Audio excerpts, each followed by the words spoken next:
Welcome to This Is the Place, brought to you by We Own This Town, where we discuss the ever-growing and shrinking bar and restaurant options here in Music City, USA, Nashville, Tennessee.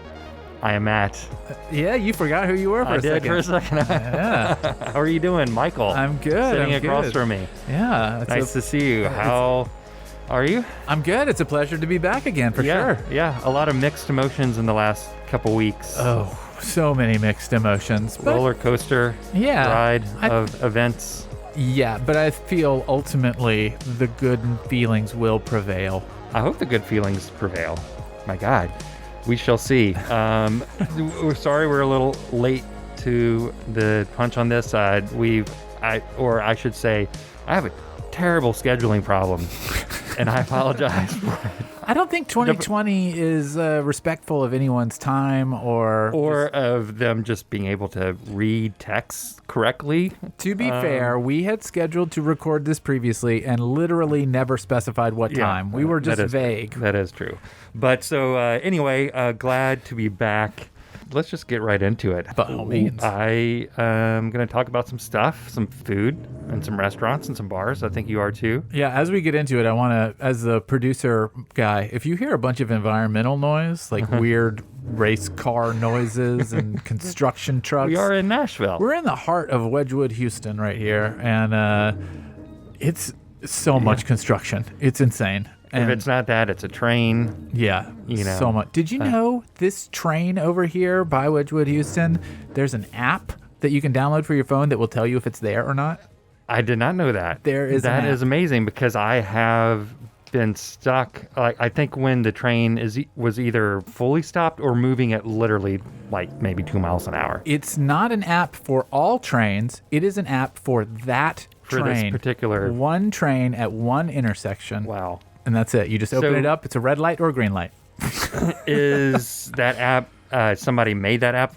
Yes. I believe, I don't know the full history of the app, but I'm pretty sure it's a fan-created app. Yeah, I was going to say, I could imagine somebody could make the app while they were sitting there on 4th Avenue South waiting for the train to pass by eventually. Yeah. It has been maddening. I'll link it in the episode description, so anyone that's coming to Wedgwood, Houston can know. Anyway, so there's some new places that are up and running now, which is good. Yeah. I mean, we say this every time. We shall see how things progress in terms of the country and the city, in terms of openings, shutdowns based on COVID, but things aren't looking great.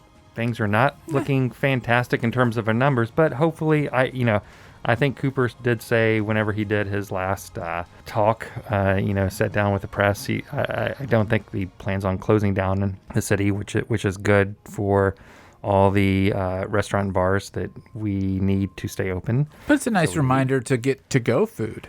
There you go. In places where you can get to-go food. Yeah. And let's just talk about the first place. Let's go for that. All right. So there was a brand new place that I was excited about talking about. I don't think I may have briefly mentioned it on the last episode. Maybe not. Maybe not. A new place called Locust, and it's from one of the chefs of Catbird Seat. And it opened sometime last month in October, and it is in the 12th Avenue South area. And it is a dumpling and kakigori establishment. I'm intrigued. So you know what dumplings are. I do. It's fairly straightforward. I love a dumpling. The kakigori is Japanese shaved ice cream. Oh. They do not, however, have to go. So you have to go there to eat that food. I'm baffled. Which boggles the mind right now. I mean, because I was like, we were going to actually do something a little different today. We were going to get the food, actually maybe eat it while we were talking and openly discuss, live action. Yeah, a live review. Yeah. But when I got on there to order, it said, no, you cannot get. You can't take it to go. So they have a small inside area and they have a patio. And right now the patio is open and you can go there. You can make a reservation online. You can text them or make a reservation. And then you go. And I think the patio seats like 30 to 40 maybe. It's pretty big. Decent size. Yeah. And you can observe all the people walking down to the south, I guess, going towards the mural for get your wing shot. Got to get that wing shot. So yeah, they weren't able to eat it. So I don't understand why they have. Well, like taking the emotion out of it, because I'm very upset that we could not get it to go. Yeah. Like, just my heart is broken, and I'm also a little, as you said, mind boggled that anyone would do that. But from a rational perspective, is it much more expensive for a restaurant to do that? Because you have to have all these to-go boxes. Like, you might have to have to-go silverware. You might be overloading your kitchen staff. Like, is there a rational reason, particularly in a time of COVID, that you would not offer that? The answer can be no. No. I feel like if you're going into the restaurant business, especially now, then you've got to look at all your costs, and that has to be one of the things that you have to think about. Yeah. Is the cost of to-go cups and to-go items. You know, I would imagine that it's definitely a decent cost, but not a substantial cost. Sure. And pretty standard. And standard. I mean, if McDonald's can have to go. Well, we're talking about a different echelon of restaurant, though. Right, a Catbird Seat. Does Catbird Seat have to go? Well, no. They're talking about like being on 12 South and just being. It's kind of relaxed, and that is not the Catbird Seat. I mean, Correct. Those are two very different places too. Yeah. You know, so I just feel like for the type of place it is, that they would be. I mean, I think there are other comparative restaurants that are doing to go, that are doing it definitely because of what's going on right now. Right. And I don't know. I think that they're losing money because of it. I mean, I was willing to, get some to go, and whatever the cost of the food that we were going to buy, I'm sure would have more than covered the cost of the. Right. Well, Locust, if you're listening, get at us and tell us why you're not offering to go, because we want to eat your dumplings. I mean, their menu is very basic. I mean, it's like maybe 10 items at best. Right. It's just a couple different dumpling options, something called Numby Noodles from Hell, which sounds interesting. Yeah.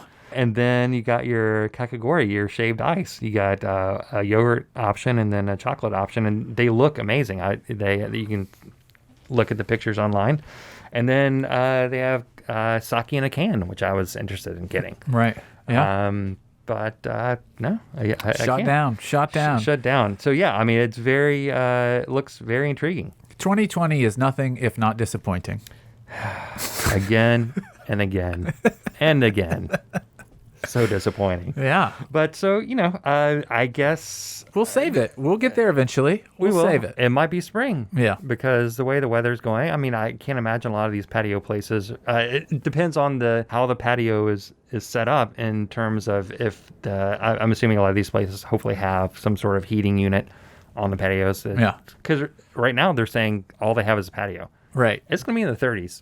Yeah. It's not going to work. I mean, nobody's going to be there. I mean, I'm intrigued by some noodles and some dumplings, but not that much. Not that much. Yeah.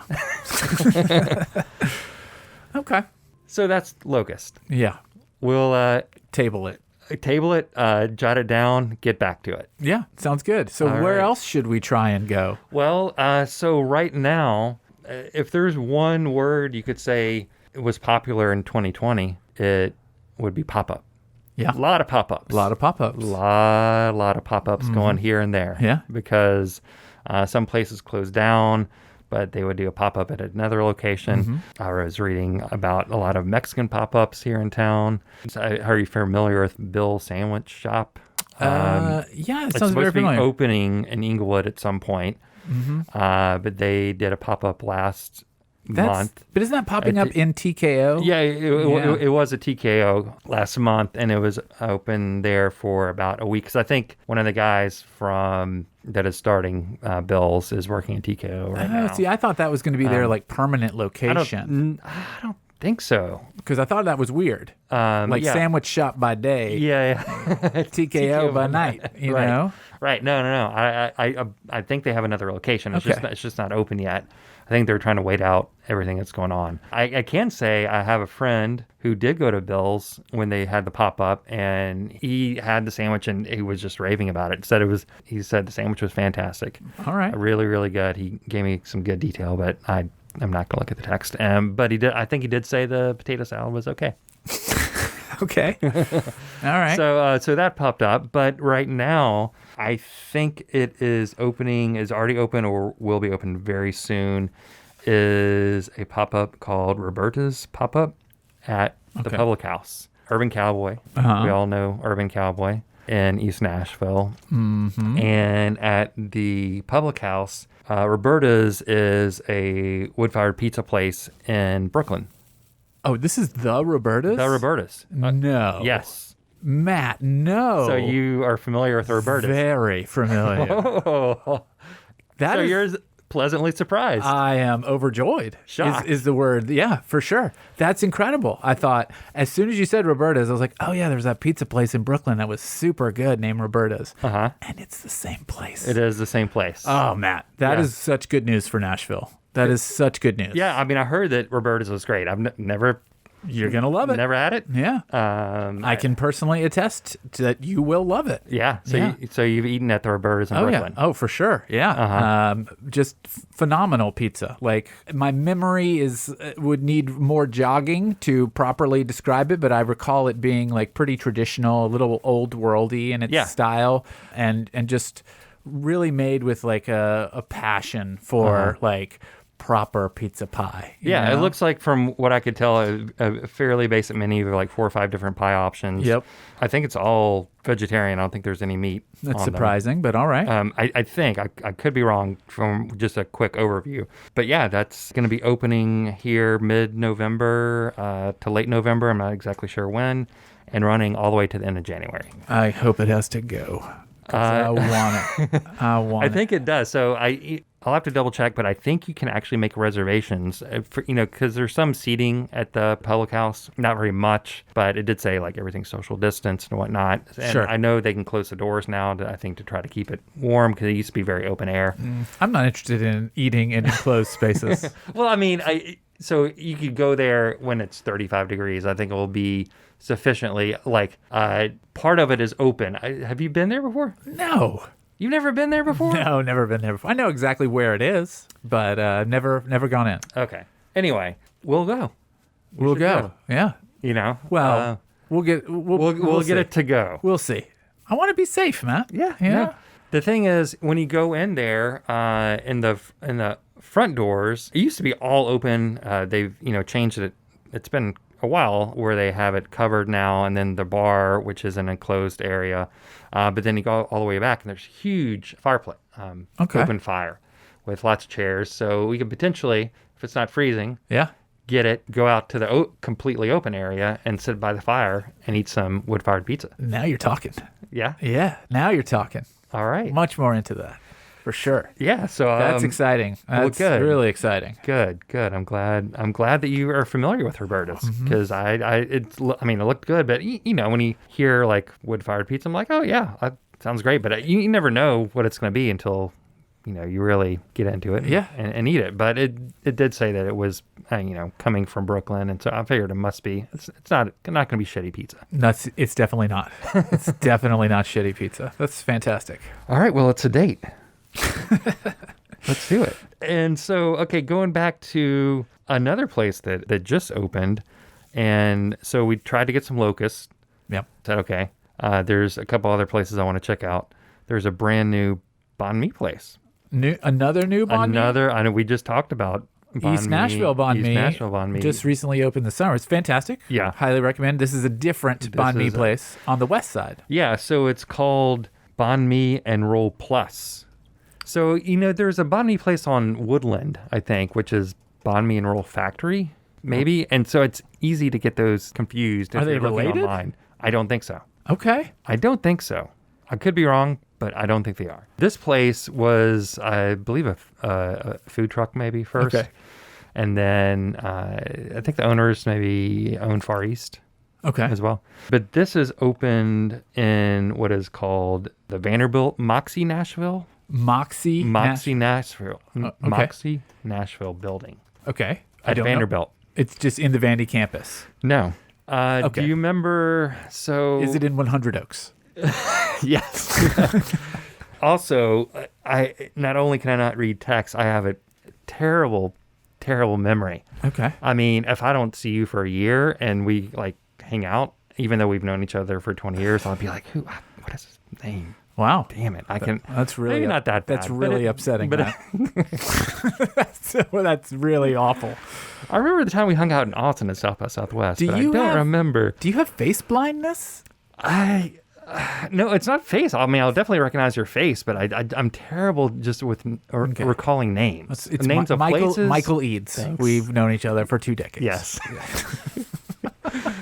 Names, buildings. But anyways, do you remember, I was asking my wife earlier, I said, do you remember the building over behind Jackson's, the restaurant that used to be there? I just can't remember it. And she's like, yeah, Sunset Grill. Yeah, Sunset Grill. Sunset Grill. I ate there a lot back in the day. Yeah, famous late night nachos. So yeah, across the street there was a parking lot, which I think no longer exists. Okay. I'll be honest, I have not been over in that area in some time. Yeah, it's a lot of development over there. And I think this building is where that parking lot is. Oh, I know. I know exactly what you're talking about. Yep. We have triangulated the area effectively. I know exactly what you're talking about now. I'm talking about places that haven't existed in probably 5 years, but I don't know what they are now. So Hillsborough Village. Oh, actually, Biscuit Love, I think, took over Sunset Grill. So where Biscuit Love is now, there was a parking lot behind it. Yeah. And now that is a building. Yeah. That is Vanderbilt Moxie Nashville. Yes. And it houses Bond Meat and Roll Plus. Yes. We got there. Took a while. I'm sorry. Yeah. But now I know exactly where it is. That's great. Yeah. So it sounds great, though. But again, I was going to try to order some food when I struck out with Locust, and I tried to order online, and I got an error. It would let me do the whole checkout, got an error.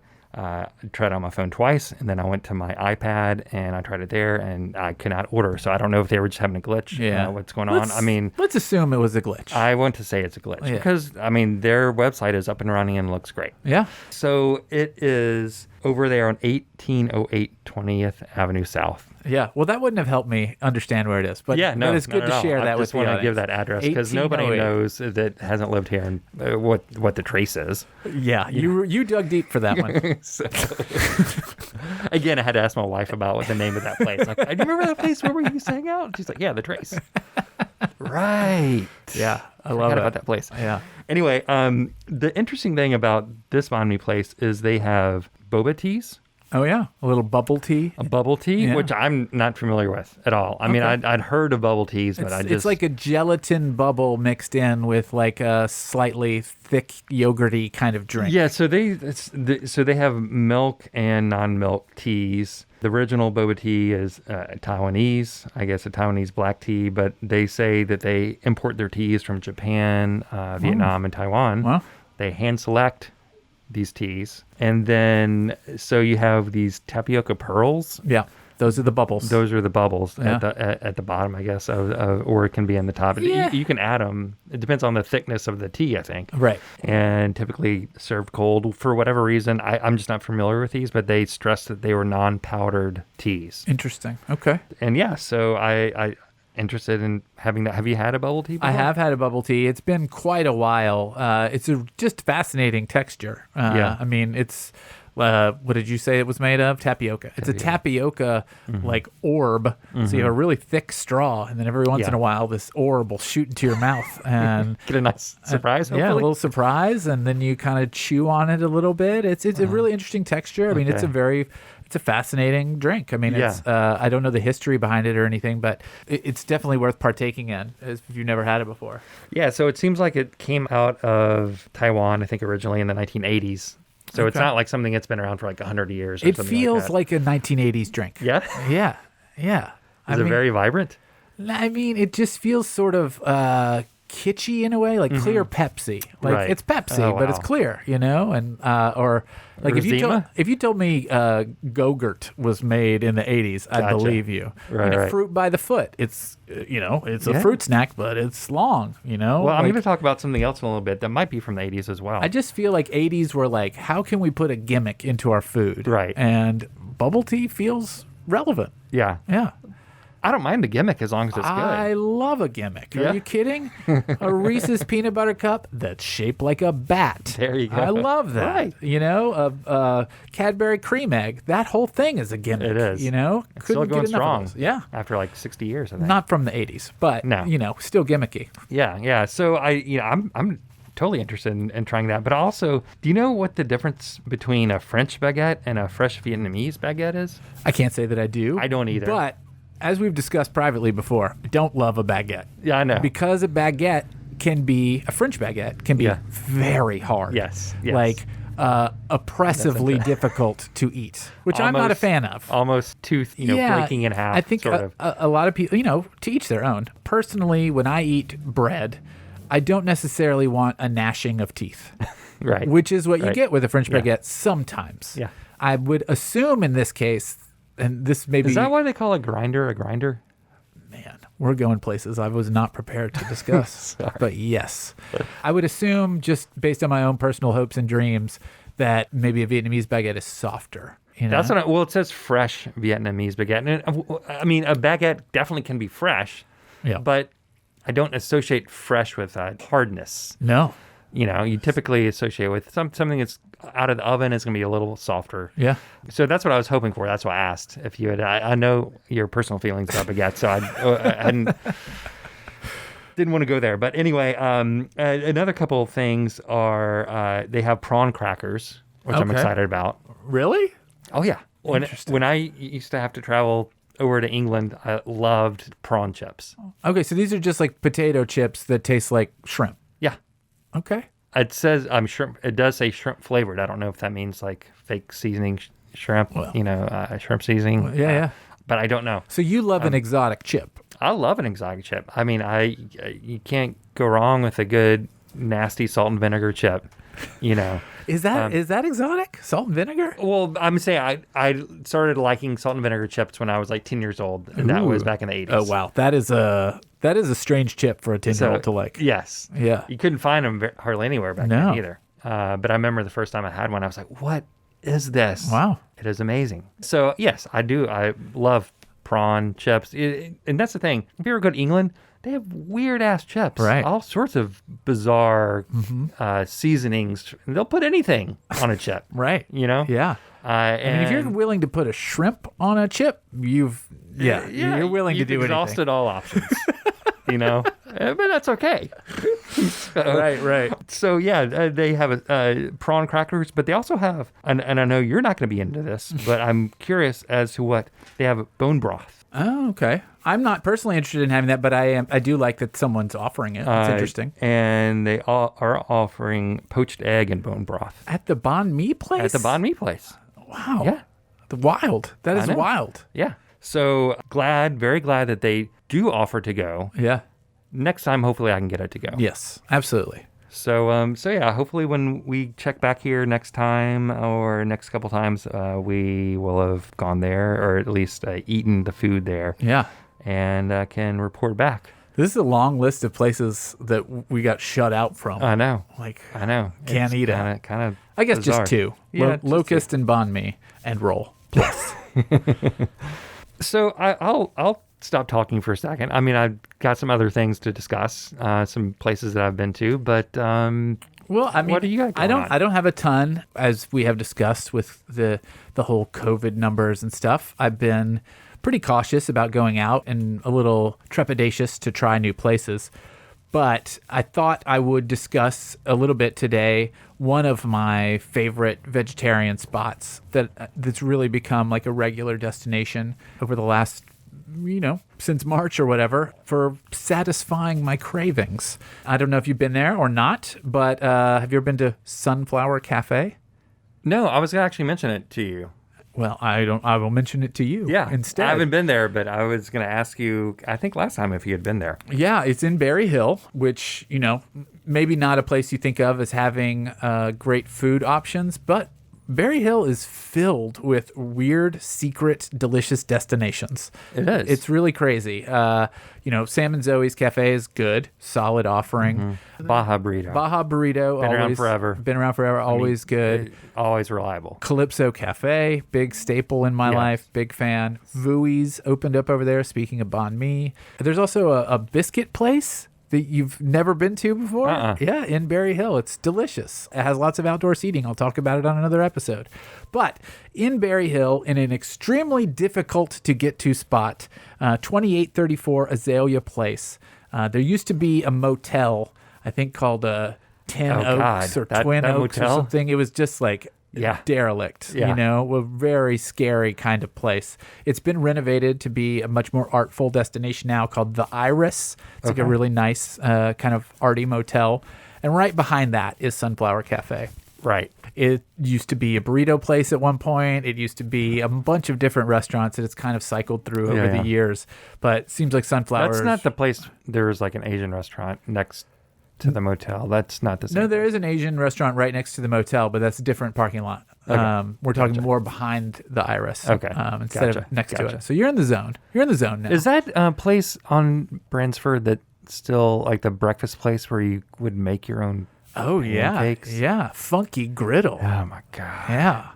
Big fan. You want to talk about gimmicks? Funky Griddle is the epitome of amazing gimmicks. Why am I paying to cook my own food? I don't know. I want you to sell me on that. Okay. So at your house, how many griddles do you have embedded in your kitchen table? 0. Oh, well, this place, every table has a griddle baked into the table. It's fixed into the table. It's right in front of you. You can cook eggs and pancakes right there with your whole family sitting around the table. It's wonderful. It's a gimmick. It's just like a fun thing. You have children. Don't you want to let your kids go to a restaurant and pour some batter on a griddle? My son will burn himself. Isn't that just a memorable experience that you just never forget? Yes. I have heard lots of people complain about that exact thing with Funky Griddle. Like, why would I pay to make my own food? Because it's fun. It's fun. That's it. That's maybe a one-time thing.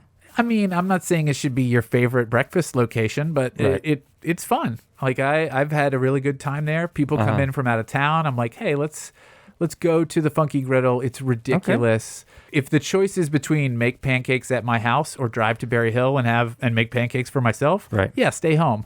But if you have people in from out of town or, that's it. If you have people from out of town, okay.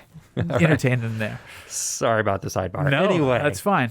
Sunflower Cafe is a all vegetarian menu with plenty of vegan options mixed in. They have a barbecue wrap that is absolutely stellar, and I eat it just regularly, very, very regularly. They have a ton of sides. I get the kale salad, but there's a slaw, there's potatoes, there's hummus, all kinds of great goodies on their menu, and you just kind of walk in, very well socially distanced. They keep a lot of distance between people. Then you order in a line. So like someone takes your order, you say, I want the barbecue wrap. They start making it and you pick out the side that you want. It's a really easy experience. Then there's tons of seating outside. There's a front patio and a back patio and then like a little gravel lot that you can sit in now. You have more seating outside than inside, right?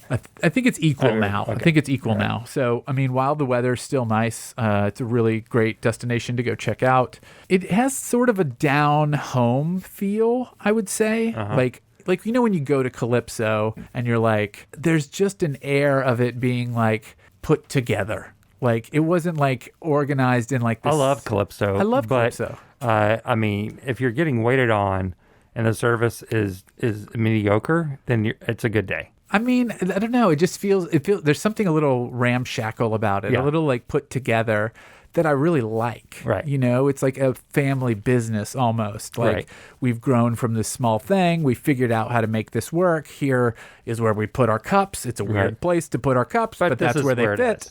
And I get that same feeling from Sunflower. Everyone's like super friendly there. You get to see the food being made. It's not disorganized or dirty or anything like that. It feels comfortable, and it's not stale at all. You know, like I like that place Vui's that I mentioned a second ago, but it feels sort of corporate. Like there's art on the walls. It feels like they ordered it from a magazine. Like even the menu feels put together in a way that is almost too designed. It feels like stale to me.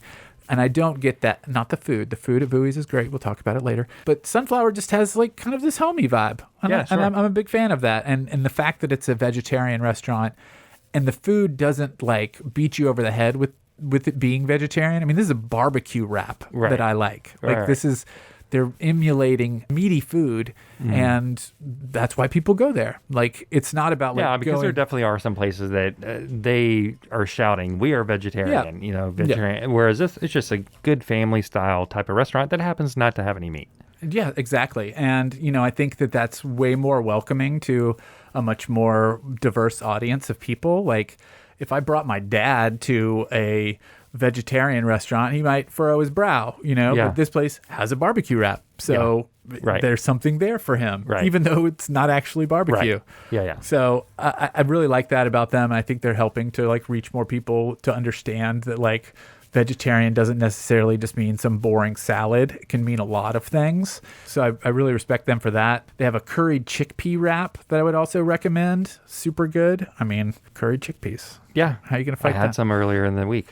My wife made. Great. And they do have a buffalo tempeh salad as well, which is... I have to say, I had one of the very first times I ever went to a vegan restaurant in Manhattan. I had a buffalo chicken sandwich. Oh, nice. And it was one of the first times that I had eaten something like that and been like, okay, this is how it's done, supposed to be done. I mean, it's very, very good. Yeah, when you get that fake meat and you're like, or tempeh, and it's flavored right, and you're like, oh, yeah, I don't need the meat at all. I just want the flavor and the texture. Yeah. Those are the important things. Those are the two things you got to have. Yeah. It doesn't matter.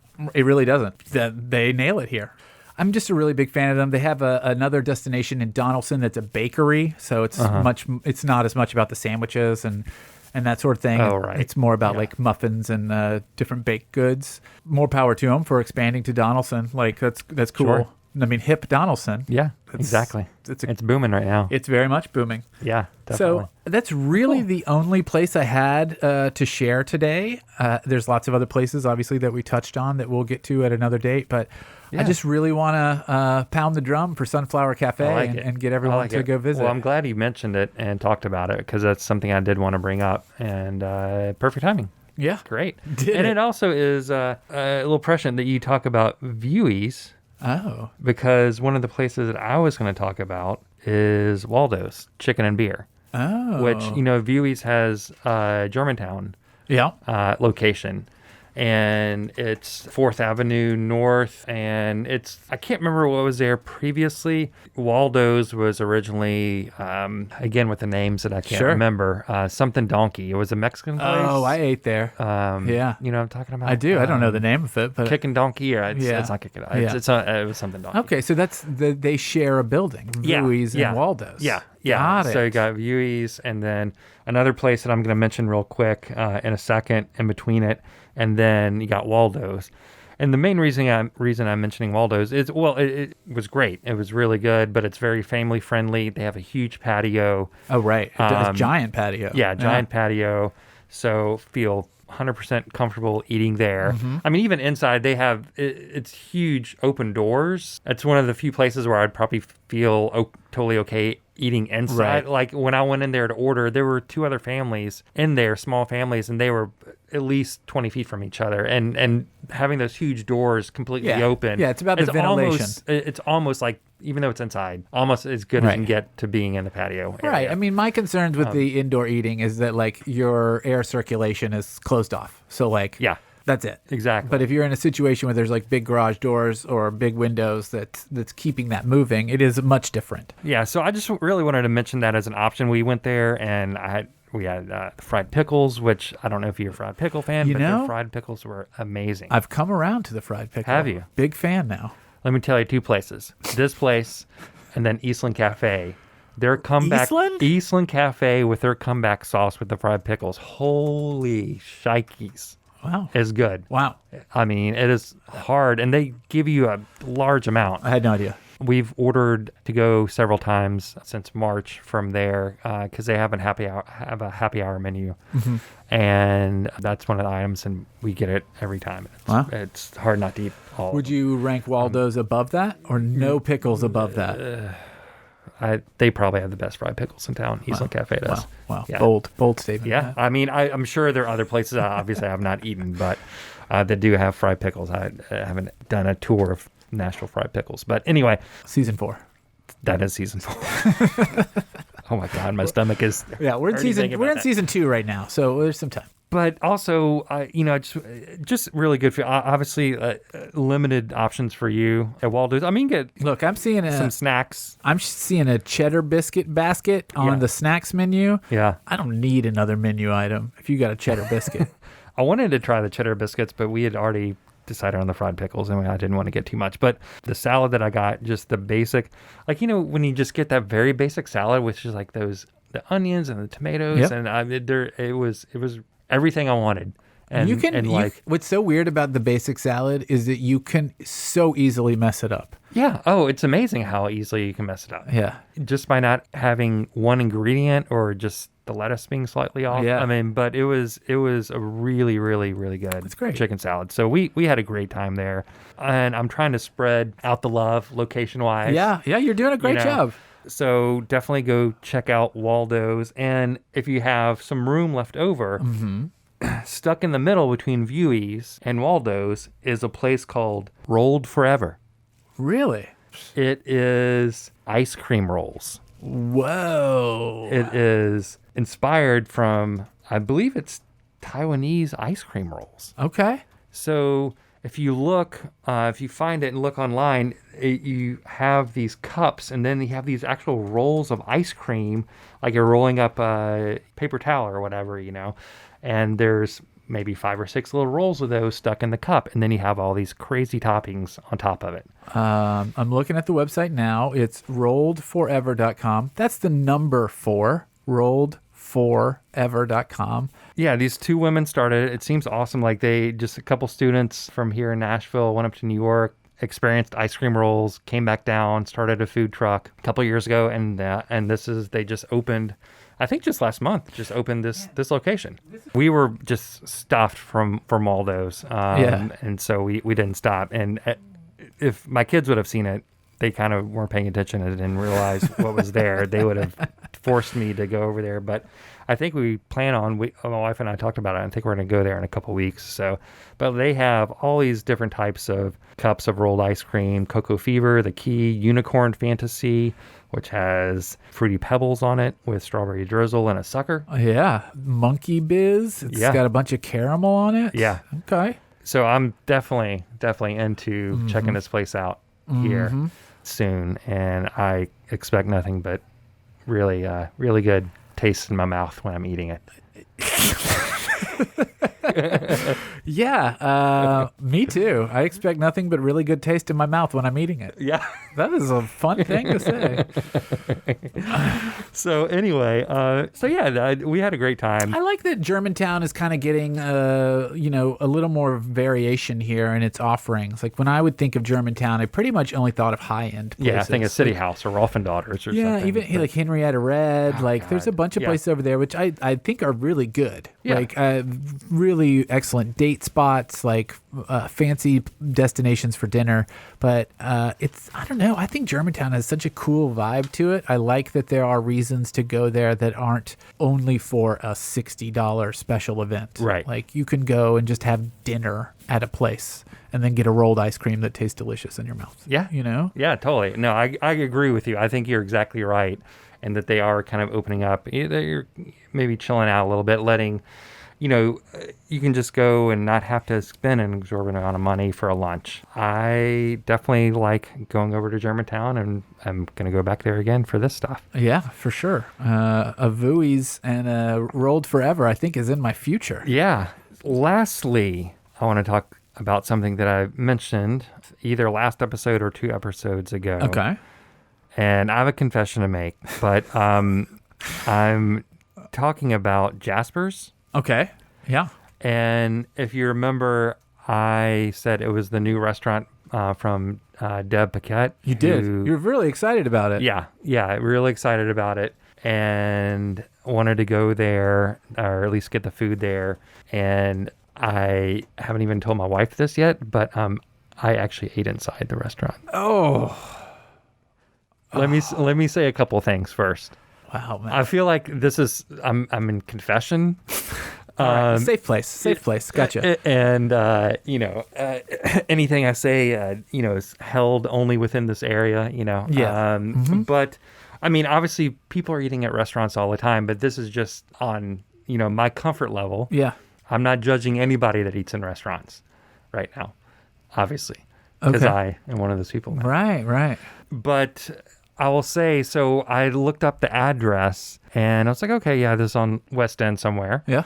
And I started driving down Broadway, and I realized, oh, this is the old Blackstone building. Okay.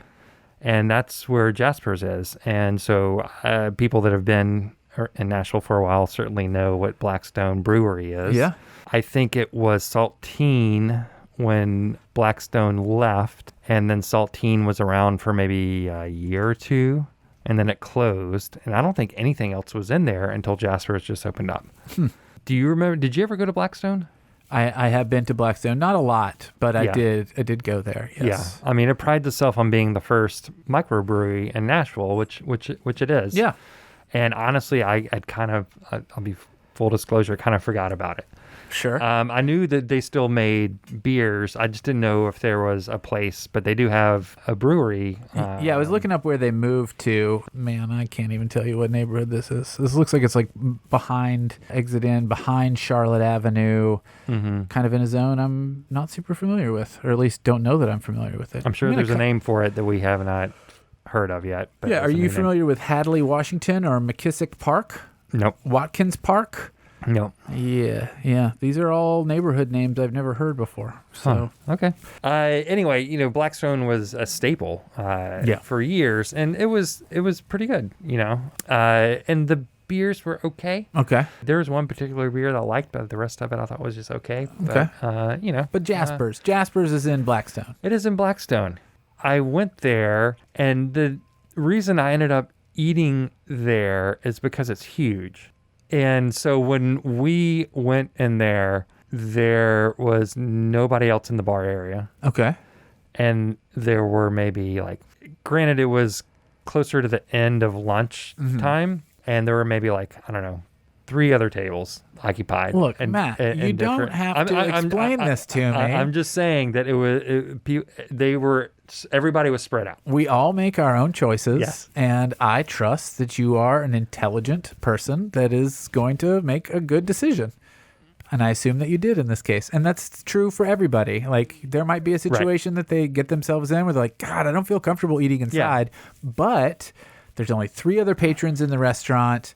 It has 30-foot ceilings. Yes. I feel okay. Yeah. And if you feel okay in that situation and you're washing your damn hands and you're wearing the mask around other people, you're good. Yeah. And that is exactly what the situation was. I mean, you are correct. At least 30-foot ceilings. I mean, it's a huge They had their place. Brewery in there. Right. I mean, it had those huge brewing casks or whatever. So it is a large place. But anyways, I was excited to go in there, planned on eating a full lunch menu, but we ended up just getting a couple of starters, and then that was plenty. Oh, wow. I had the queso chips and rinds, so it's pork rinds. Oh, okay. But it's just regular queso with black beans and salsa. It does have chorizo in it. I'm sure they would totally take it was shaved chorizo on top, so I'm sure you could take the chorizo off. That's some deluxe queso. It was amazing. Yeah. I mean, we asked them, and the cheese was just this very creamy. Mm-hmm.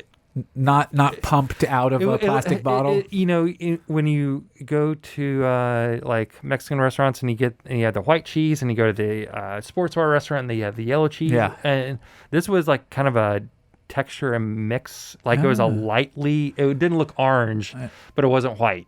Okay. But it was really creamy and thick. And we asked him and said, what kind of cheese is this? And he was, oh, it's just cheese. And I don't know if that's because he really honestly did not know, or they just don't want to say. But I was like, no, really, like, what kind of cheese is this? Because this is tastes incredible. Yeah. I like the idea that there's just cheese. Yeah, that's what he said. Like every kind of cheese has a modifier. American cheese, cheddar cheese, Gouda. Like there's nothing's just cheese. This is okay. Yeah, and it was. Like I say, I can't speak enough about it. It was really, really good. It sounds almost nacho-ish. Like almost like you had a nacho. It was, and they'd had nacho chips on the side. I mean, that's what you used for the dip. I thought you'd use the rinds for the dip. Well, I used the rinds. I can't say it was loaded with rinds. Okay. There were much more chips than there were rinds. Yeah. I wouldn't say rinds were only a garnish because you could definitely use them. Yeah, and I did, but it was a lot more of chips. Okay. But it was fantastic. So we had that, and then I had firecracker wings. I'm a sucker for wings. Whenever there's a new place and I see that they have wings, I have to try the wings. They have actually two different types of wings. I got the firecracker wings with the mango chili sauce and the coconut yogurt. And it was, again, really, really good. The type of heat that sits on your lips that you don't feel like when you eat it, you're like, oh my God, it's so hot right when you eat it. Yeah. But it's a slow burner. And you're like, wow. Okay. Yeah. We talked about this on last episode with hot stuff. How did this hit you? Was it, I'm assuming, not painful, more flavorful? More flavorful. Yeah. Yeah, definitely. So they were very enjoyable. I mean, were they the best wings I've had? I've had some. You're a connoisseur. I'm a connoisseur. Yeah. And there's only one place that I feel like, and it's probably nostalgia more than anything, that I consider the best wings, but they were great. They were really, really good. I mean, would you say mango chili? Sauce. Sauce. Sounds good. Yeah, and it was very flavorful. You could definitely taste that. And again, the heat was not overwhelming. You ate it and you tasted flavor, and then the heat came kind of after, like, oh yeah, okay, this is okay. This is hot. Yeah. And we were planning on splitting like a burger, or we were going to do the catfish tostadas, but it was just, we were both full. So that's all I had, but I can't speak highly enough. It was great. I'm definitely going to go back there to get takeout. Yeah. Sounds like it has how big is the menu? So you have burgers, you have a lot of side items, and then you've got like things such as salmon, hog, steak and eggs. So you do have a range of, lunchable type of items, and then dinner type items. Okay. So it's not like super huge, but you have some good options. And if you just look at the descriptions, you can tell that it's not just, that a chef is making these choices. Yep. Something is at least one item on the menu of each item menu. It stands out. There's something like, oh, what is that? Even though it's just like a chicken breast or something, there's also always something a little different about it. And expect that from somebody that started some really good restaurants Piquette, in this town. Yeah. Yeah, so... Well, also, I only ask about the menu size because it sounds like there are reasons to revisit. It's not go for the burger totally. And then you've had it. This is there's the queso, there's the firecracker wings, there's the catfish tostada. Like, there's reasons to return. Yeah, 100%. So I'm excited about going back there to try some other items. Finally, glad that it's open, and hopefully it does well. Yeah. It is a big place. When you walk in, the bar, it's kind of similar to how it was when Blackstone was there. You walk in this huge open bar area, and I think the bar is wraparound. I think it is really large. Where they had the casks for the beer, they actually it's like a little store. They have items you can buy there, T-shirts and other things. I didn't walk in there, but to see everything. A gift shop. A gift shop. Yeah, they have a gift shop. Wild. and then their dining area, which is a couple different rooms. So, I had such a different, just based on your description, it's called Jaspers. It's by a well-renowned chef. Like, I really thought this was going to be like high-end, kind of not snooty in a bad way. There's snooty. I would call lots of restaurants snooty and mean it in a positive manner. You know, like catbird seat is snooty. Right. But that's not a bad thing. That's what it's intending to be. Oh, totally. I really kind of thought that when you described Jaspers, but it sounds a little more comfortable than that. It's almost like, and I don't want to. If you were living in the suburbs and went to like a Ruby Tuesdays or something like that, yeah. Except run by a chef that has been around the block and knows how to make really amazing dishes. Yeah, yeah. You know, it definitely is a very low key environment. You know, but it's nice. I mean, you know, I would imagine during summertime you walk in shorts, no big deal. It's definitely not snooty at all. Okay, great. So I'd love to hear that. Yeah. So great experience. We'll go back. Yeah, I feel like this episode was a lot of destinations for us to check out. Yes. You know, two really solid recommendations for everyone to go and check out. Jaspers and Sunflower Cafe if you've not been there. But, I mean, Locust, Roberta's, Banh Mi and Roll, Waldo's Chicken and Beer, Rolled4Ever. Like, that's a solid list of destinations, all of which, for the most part, sound like you can participate in them. Yeah. Even during 2020. Yeah, definitely. Definitely. So we will check some of those out that we talked about that we weren't able to actually partake in, but we will report back. So that will wrap it up for this episode. And just remember, eat up, drink up, and if anybody asks, this is the place to be. Bye. Bye.